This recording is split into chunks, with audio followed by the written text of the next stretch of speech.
excited to be here, and I'm really excited because I had no idea what those ladies were going to talk about, and they had no idea what I'm going to say, but obviously God ordained it all because I'm just going to piggyback everything they said about homeschooling. So I'm going to set this here. I'm going to introduce myself quickly, and then I'm going to give you hopefully some encouragement. Let me see if I can attach this. So, I am a second generation homeschooler. In 1983, my mom and dad took me out of school and my sister, and I was 11 years old, and that was a long time ago. There was maybe 5 curriculum companies to choose from, and we lived in the small town of Terrell, Oklahoma. Does anybody know where that is? Yeah. So no one there had ever heard of homeschooling, and like they said, it is constitutional. It has been since the beginning of statehood, but in Terrell, they did not know that. In fact, in the whole county, they didn't know, so my parents were arrested for homeschooling in a state where it's perfectly legal. That was probably our first month of homeschooling in September of 1983, and they were taken to the police station, the county, whatever you call it. They were taken to the jail, and they sat there all day, and this was before Homeschool Legal Defense Association was official, but they were actually in the process of starting to realize that this country needed legal representation for homeschoolers. And so some of those lawyers that are now part of HSLDA got on the phone. Somebody called them. I was only 11. I still don't know all of the details, but by the end of the day, some really great lawyers got my parents out of jail, and we were free. And the court case was dropped the following year because there was no case. So that's a little bit of my story. And so we homeschooled back when it was very strange and not popular, and I am so thankful that my parents did that because I think it set me on a path where I am today. And I will tell you that my mom had me at 14 years old, and she dropped out of high school at that point, so she did not get her high school diploma. She certainly didn't go to college. I have a stepdad, and he graduated high school, and at that time he had started doing some college courses. So you do not need a high school diploma even to educate your children. My parents' story and my story is all in Anyone Can Homeschool, but I'll tell you briefly, I have been through a lot in my 22 years of homeschooling, including divorce, single motherhood, working single motherhood, remarriage, working again, part-time, full-time, bed rest, migraines, all kinds of things. The only thing I haven't had is a special needs child, but I have done almost all the other things that people think would be an obstacle to homeschooling. And I finally started telling people, no, anyone can do this because I've done it already. It wasn't always normal or perfect or easy, but it is definitely doable. And so my husband finally said, you should put that in a book. And I did. I laughed at him at first, but then I started realizing how often I was answering the question over and over and over. And so it is in a book, and now it also includes the stories of other parents who've done the same thing, parents who have gone from 2 incomes to 1, parents with special needs children, parents or children with chronic illness. I mean, anything you can think of that is a barrier to homeschooling, people do it anyway, and their stories are in that book with mine. So as I said, I've been homeschooling for 22 years. I have 5 children. 2 of my daughters are grown. They were grown and graduated from a lifetime of homeschooling. I have a son-in-law and a grandson now. And my husband, Randy, is here with my 3 of his children. And so I want to share with you tonight, I really am thankful for what these ladies already said because I'm going to encourage you even further in the very same message. Earlier this year, as I was writing and blogging, I kept thinking, you know, this world is pretty crazy right now, and a lot of you are homeschooling because of that. And I kept thinking about all of the ways that Christians find themselves kind of trying to follow the pattern of the world and still do Christian things too.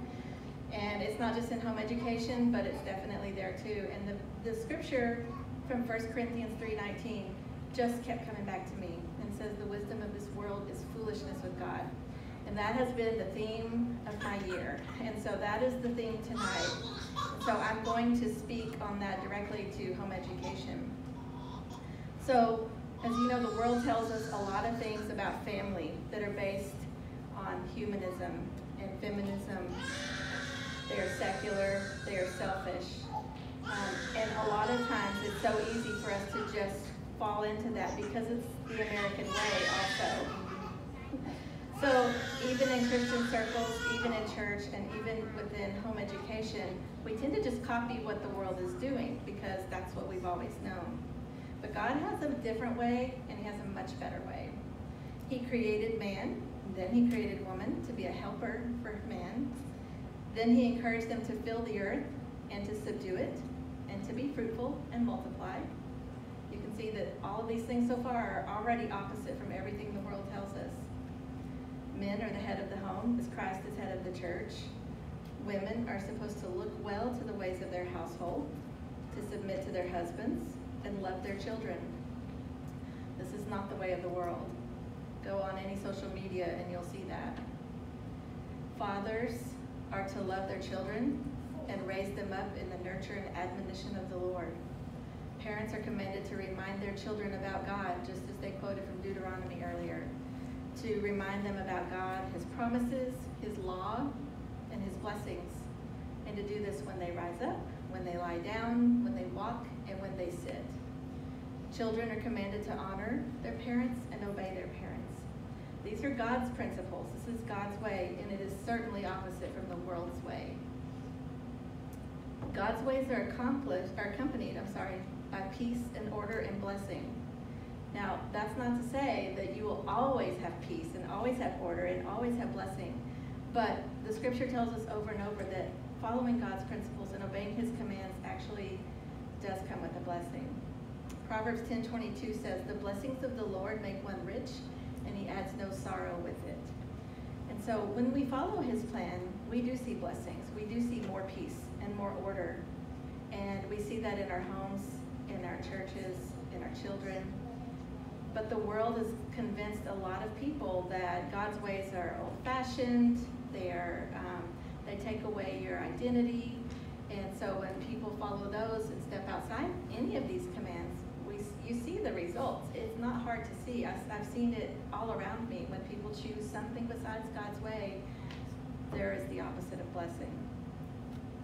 But Christians try to adapt the ways of the world and mesh them with their Christian walk in their marriage, in their family, and everything else. But remember, the wisdom of this world is foolishness with God. So this is also true with homeschooling. Homeschooling is not just education. It is parenting, it's the whole package.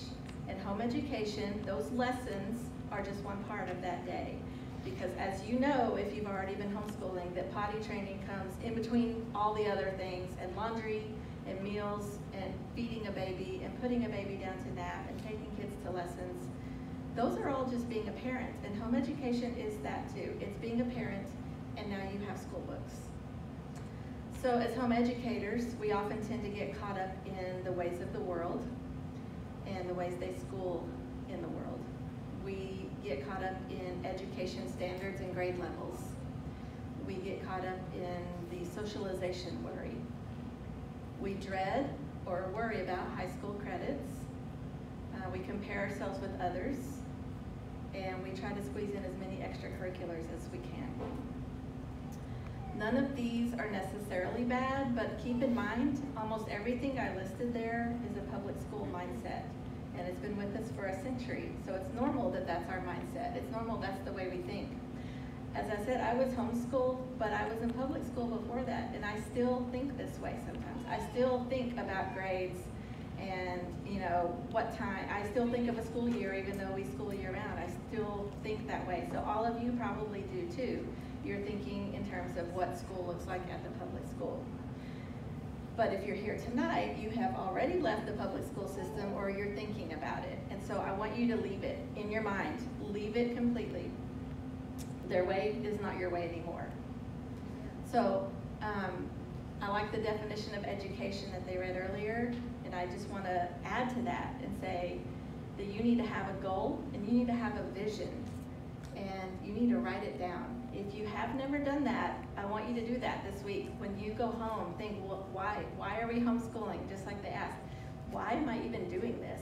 And you might all have a very different answer from the person next to you, because we all have different circumstances that have brought us here. For me, it was because I already liked it. My parents did it, and I said, I will homeschool my kids. But that was 22 years ago. I have about 100 more reasons since then. So if you have not written down the reason that you're homeschooling, it's a really good idea. If you have one or if you have 12, write them all down. Talk to your spouse, write down all the ones that you're thinking. And then write down your vision. So this means writing down your why is kind of looking at the past, what has happened to us to make us think this way. And then writing down your vision is, what do I want from here on out?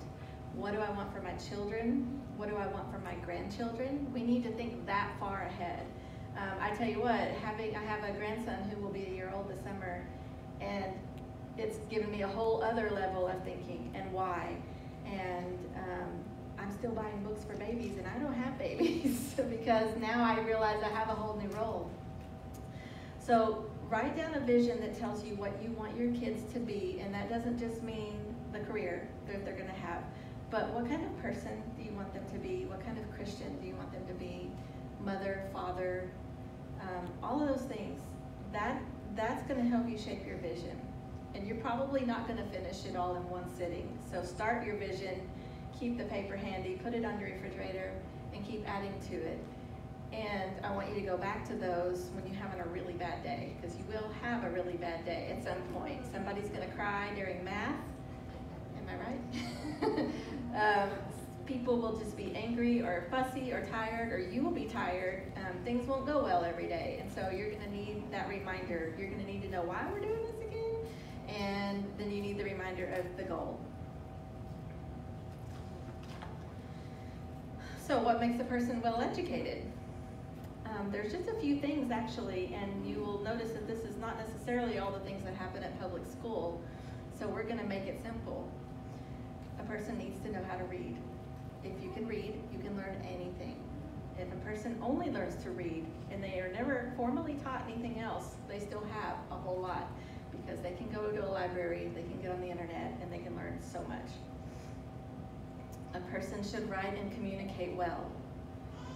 We live in a world of print. Even though it's all, a lot of it's digital print, we live in a world of print, and you are all communicating in some way. Even if you don't write, if you don't blog, if you don't speak in public, you're texting, you're probably posting on social media, you're training your children to do the same. Communication is very important. How many of you read a post on Facebook and you think, I don't even know what this person just said? Where is the punctuation? Let's not be those people, and let's not raise those people. Let's raise people that can communicate their thoughts very clearly. That doesn't mean all of your kids are going to grow up and be public speakers and author books and, travel around the world or anything. They just need to be able to communicate clearly, because hopefully they're going to be communicating the gospel. Everyone needs to understand math.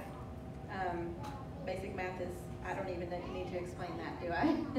Now, I will say that the level of math that you want your children to do is up to you, but you do need to have a plan for teaching math. Everyone has to learn it. Everyone needs to understand science, basic biology, the natural world, and also learn to apply that with a biblical worldview. And as we've seen today, just calling a boy is all of a sudden not science anymore. So we need to train our children to actually have an education in real science and to be able to defend it and be able to back it up, because the public school claims to teach, and yet they're teaching the opposite of actual science. That's a subject for a whole other day. I don't have time for it, but you guys have seen the internet, so I think you know what I'm talking about. Every student should know history. I think this is important, and I think you all know that, because if we don't understand it, we're going to repeat it. And we're watching that daily in our culture. It's on the news every day. We need to know all the history, the good and the bad. We need to know about Christians, and we need to know about non-Christians. We need to know how all of them impacted the world, because we will learn from every single one of them. Most of all, our children need to know God. They need a grounding in Scripture. They need to read through the Bible multiple times in their childhood. And the older I get and the older my kids get, the more I realize just how important this is. And if you haven't done this, start this tomorrow. Start the Bible with your kids tomorrow, daily. 1 chapter a day, start somewhere.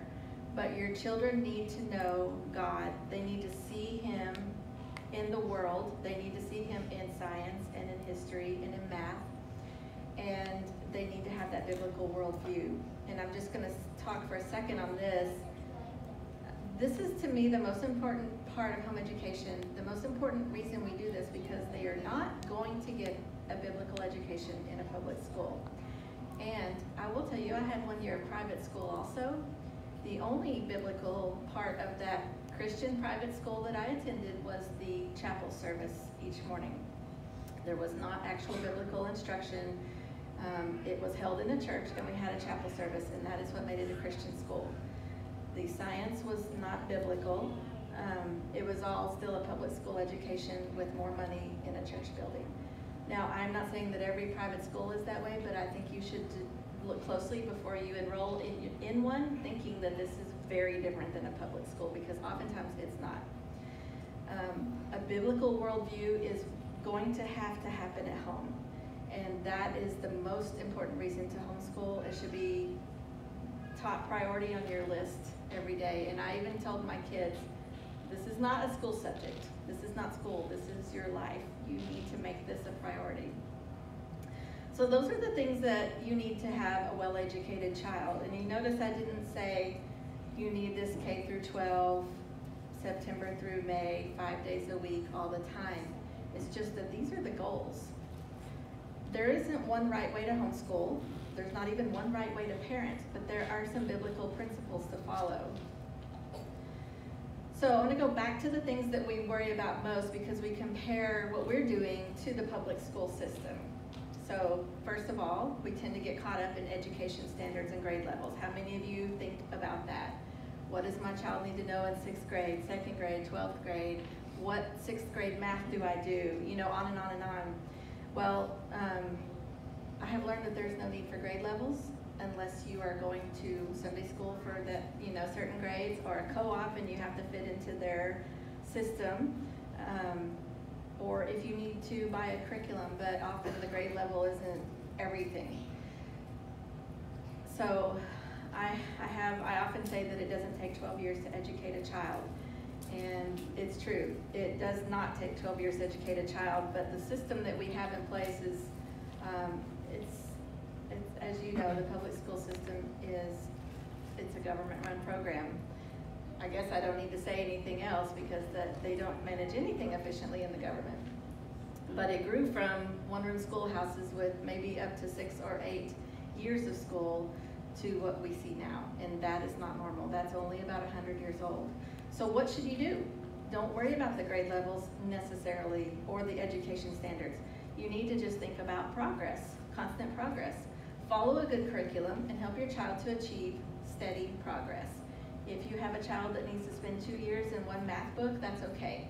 If they go through it in 4 months, that's fine too, as long as they understand it. It doesn't have to be, you know, your 11-year-old doesn't have to do only 6th grade work. That's not how it works out here outside of the government school system. Also, forget about the word behind. This gets so many people. And you'll probably worry about it, but then all the people that don't understand homeschooling are going to worry about it for you. They're going to say, oh, your son does not read on the 2nd grade level. I've had this happen to me in our co-op, at church, you know, it doesn't matter. And you have to just to be very bold and confident and go, that's okay, thank you, bye. Because they're still thinking of public school and you're not in the public school. So let me tell you, I have 5 kids and all 5 of them learn to read at very different levels. And you might often hear that girls do it first and boys are slower, but my boys were reading by 4 and 5 years old, and my girls finally conquered it about 9 years old, all 3 of them. My 2 grown daughters read classic literature that most people don't read, and they enjoy it. So it didn't hurt them to be fluent readers by 9. So don't worry about when your kid reads, because you know what? Everybody learns to read. I haven't met a person yet that doesn't know how to read in this country.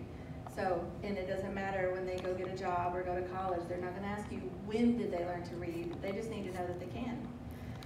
So, don't worry about behind on any of the subjects. Behind is a public school thing, and that's just behind their system, but we're not in their system anymore. If someone brings it up, say behind who, and make them explain it. Grade levels are for management and record keeping of hundreds of students. If you were running a giant school with K through 12 and hundreds of kids, you would need a system too. That system is not for you anymore. They may be a helpful guide, and it's not wrong to treat them as a guide, but don't make grade levels your master. So I'm not saying don't ever look at what kids learn in 2nd grade or 5th grade or 9th grade.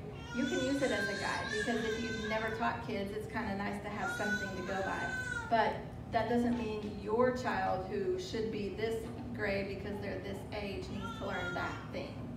Use it as a guide, as a list, like a checklist.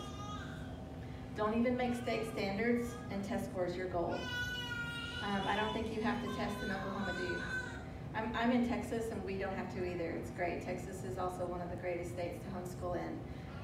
People choose to do testing sometimes, and that's okay. We've done it off and on, not very often. And since we don't do it very often, my kids think it's actually kind of fun, like a challenge. But their whole world doesn't depend on it like it does in the public school, so it is kind of fun and different. But if you don't have to do it, don't worry about it. It's totally up to you. Some people do it to see if their kid is on level. But again, you have to ask yourself, why? If you want to use tests, just look at it as a guide for you as their teacher to see what they still need to work on. And don't worry if it says your child is 2 grades behind. That's okay.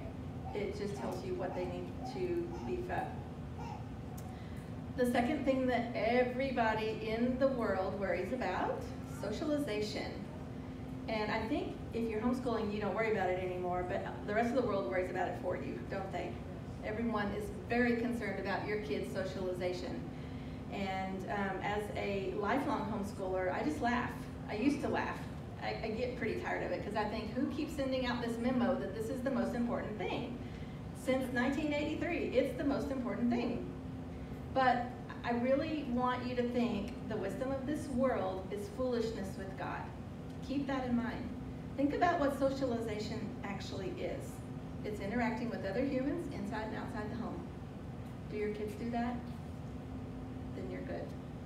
It's not age-segregated, barely supervised classrooms and playground time. But that is what most people think socialization is. If your kids are not at the school with all the other 5th graders all day long, then they must not be socialized. The other thing I'd really like to encourage you is not to get caught up in listing off your schedule when someone is concerned about socialization, which is it's usually our gut reaction. Wait a second, my kid's in 4-H, we do youth group, we go to volleyball, and I mean, yeah, homeschoolers do a lot of stuff. We probably do more actually than the public schoolers because we have a more flexible schedule. But is that really what's important? Is it important that we prove to the world that we're very busy? That's not the important thing. That's why I want you to remember that scripture. The wisdom of this world is foolishness with God. We have not been called to keep our kids busy. We've been called to disciple them. And if that works while you're doing volleyball and going to youth group and all those things, then that's great.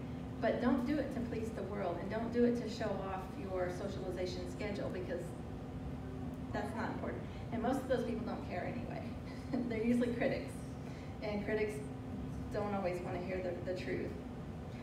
Focus on God's principles. The wisdom of this world is foolishness with God. Also remember Proverbs 22:15. Bad company corrupts good character. I like to talk to people who bring up many reasons to go to public school. And, you know, there's so many things we could say that we don't want our kids doing at school. All the different things that are being snuck into their education, you know, all kinds of woke agendas. But something that most people don't think about is just how much time kids spend with other kids with very little adult supervision. That's the socialization that's out there, and it's not pretty. I've had parents come and talk to me because they want to get their kids out, and I hear so many stories, horror stories, that had nothing to do with the classroom or what the teacher said. It's the kids in the bathroom, the kids in the hall, the kids on the bus, kids on the playground. Don't worry about socialization. Don't forget, foolishness is bound up in the heart of a child. Okay, high school credits. This is something else not to fear. As I said, it doesn't take 12 years to educate a child, and as these ladies also told you, transcript is yours to make. Transcripts and credits are for college. If you have a child going to college, then yes, you will need a transcript. You need to show what you did. If college is the goal, use the credits as your guide. And I love what she said about creating a transcript first and then checking it off. That's what we do. I call it a to-do list. When my child is ready for high school, I say, these are the things that you will need to graduate, and this is your list. And so far they've hung it up on their bulletin board, and we check it off as we go. And then I recreate the spreadsheet into a formal-looking transcript. But don't stop with just making transcripts and having a list like that. Educate the whole person for their whole future. High school years have turned out to be my favorite part. High school is a time for preparing young adults with practical skills, financial literacy, and critical thinking. How many times do you see someone on the internet say, why don't they teach tax preparation in school? Why don't they teach them how to cook? Why don't they teach them how to garden? Why don't they teach them anything else? And I was saying, that's your job, you're the mom and dad. You do that. But people have come to see the school as every single thing their kid needs, and that's not true. But when you have your kids at home, you can spend a lot of time helping them develop those real-world adult skills. Yes, they need all the school subjects, but they need a lot of time with you learning how to be an adult and learning how to be a wise adult and a Christian. It's the perfect time to bring everything that they've already learned together, to apply logic, to apply their biblical worldview, learn to discuss issues, how to vote, interact with the world with the guidance of loving parents. So they may be doing all the school subjects, but they also are almost adults. They're young adults already, and they need to spend time with wise adults, experienced adults, not with other teenagers. Despite what some may think, homeschoolers usually are not and don't need to be sheltered. Instead, they need guidance.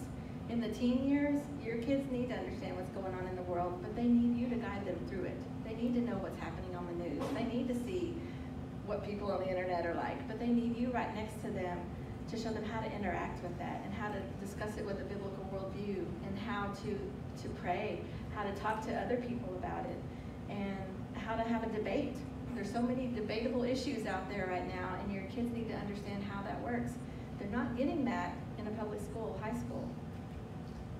Another thing we worry about is that we compare ourselves with others. Just please don't. One of the beauties of home education is a custom education. It's the flexibility, working within your strengths and gifts, and the needs of your children. Don't worry about how amazing all the other families look. What you probably don't see are all their struggles. Every single family has struggles. Every single family has struggles. You don't know that every family in this room has a child who won't listen, or a child who talks back, or a child who just won't read. It goes on and on, but they get dressed up and they go out in public and everyone looks amazing when you hear a couple of little stories. Everyone's house is the same. Comparison is stressful, so don't do it. Focus on your family. Pray that God will give you insight into your children's needs. Pursue excellence within your own home despite what everyone else is doing, and this applies to curriculum, to schedules, to all the extracurriculars. If everybody else is using this one very popular math program and you just think, we didn't like that or it didn't work for us, that's okay. There's so much curriculum peer pressure out there. Don't fall for it. Just do, you can look at it, try it, but if you say this is not for us, that's fine because you're not them. And speaking of extracurriculars, these are awesome if they're for fun. A lot of moms and dads tend to think they have to have a certain amount of lessons, organizations, sports, clubs, volunteer activities to do it right. These families tend to spend very little time at home, lots of time in the car. Maybe they're gone at night when dad is home. They eat on the run. They spend lots of money. And what are they doing it for? Choose your extracurriculars wisely and with purpose. Do it for fun, do it for exercise, do it to learn something new, or do your volunteer activities to serve from the heart. I know a lot of kids that volunteer because it looks good on the transcript. Teach your kids just to serve from the heart, and if it goes on the transcript, that's great, but don't make that the priority. Don't let transcripts and resumes, the future resume, run your life, and don't let it dictate everything you do. Let your kids be kids. In public school, a child's entire day, and sometimes their evenings and weekends, are packed with busyness. So when they move to homeschooling, parents think, well, that's how you have school, so we have to do that here. You don't. Let your children sleep more. Let them play more. Let them get bored. Let your home be the center of your homeschool, and then everything flows out from there. Remember, there is not one right way to homeschool. So whatever method you choose, whether it's traditional homeschooling, classical, Charlotte Mason, unschooling, eclectic, wherever you sit, in your schoolroom, your kitchen table, your couch, on the bed, in the backyard, whatever your schedule is, whether it's September through May or year-round, whatever your curriculum choices are, seek God's guidance for your children's hearts and minds. Remember, the wisdom of this world is foolishness with God. And I always tell people, be a family, don't be a school. That's it for tonight. Thank you.